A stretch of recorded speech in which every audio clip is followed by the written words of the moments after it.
Everyone, and welcome to Deacon Theodore's Thoughts, Episode 7. It seems to me that no matter where we go, no matter what we do in modern America, we are surrounded by ads.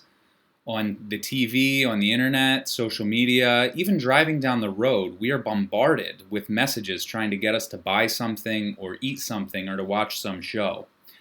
Ads take many different forms depending on the product or the context, but there are often a lot of common similarities. Many times we see good-looking, happy people enjoying whatever product or service the advertisement is trying to sell us. We'll see a big family sitting down at a certain restaurant, smiling ear to ear and laughing with each other as they eat delicious-looking foods. We'll see a good-looking young couple snuggle up with one another on the couch to watch whatever TV service they just subscribed to. There's deliberate subconscious messaging going on. If we buy whatever product or service that the good-looking and happy people are enjoying, then we ourselves might become good-looking or happy, just like them.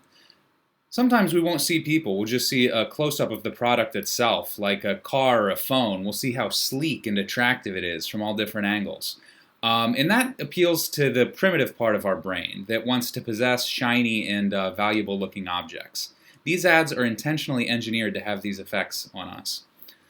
Now, advertising has its purpose. It's a useful way to connect people to the goods and services that they need. But I do think that the sheer volume of ads that we're exposed to, and the fact that we're exposed to them on a constant basis, gives us kind of a warped perception of reality. Whether we realize it or not, we get the sense that our happiness, our fulfillment, is directly connected to the products and services and media we consume.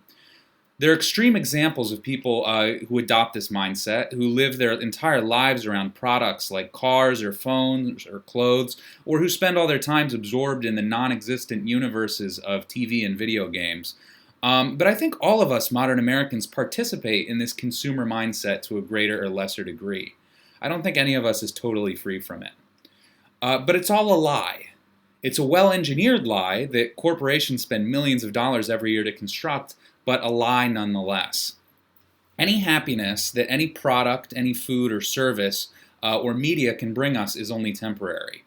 We get excited about a new phone or a new car, but over time it becomes boring and ordinary for us, and even before we know it, we're upset with how old and obsolete it is. We might sit down for a delicious meal at our favorite restaurant, and within 2 hours, often less than that, it's all completely gone, and we don't get to relive in a single moment of it. After several rewatches, our favorite movies and shows become too familiar, and we eagerly await for the next installment. In short, no matter how much we consume in order to satisfy our cravings and our desires, sooner or later we'll just end up unsatisfied in wanting more. This cycle will never end. Jesus Christ, being fully human as well as fully God, was faced with the same temptation to consume as he was faced with all the temptations that are common to mankind.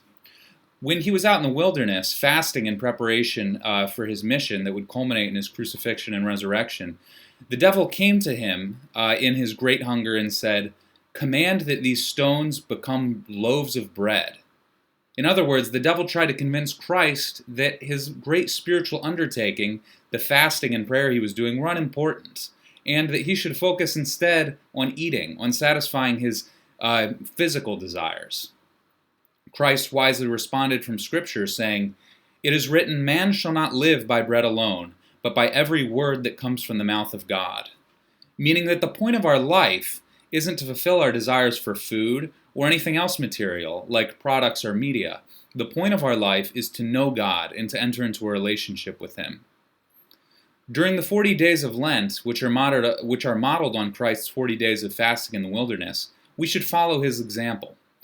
Let us recognize that there is nothing anyone trying to sell us there's nothing that anyone is trying to sell us that will truly satisfy our one real need, which is a relationship with our Creator.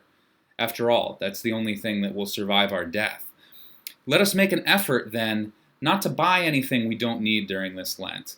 Let's also try to consume less media than usual, in addition to fasting from meat and dairy.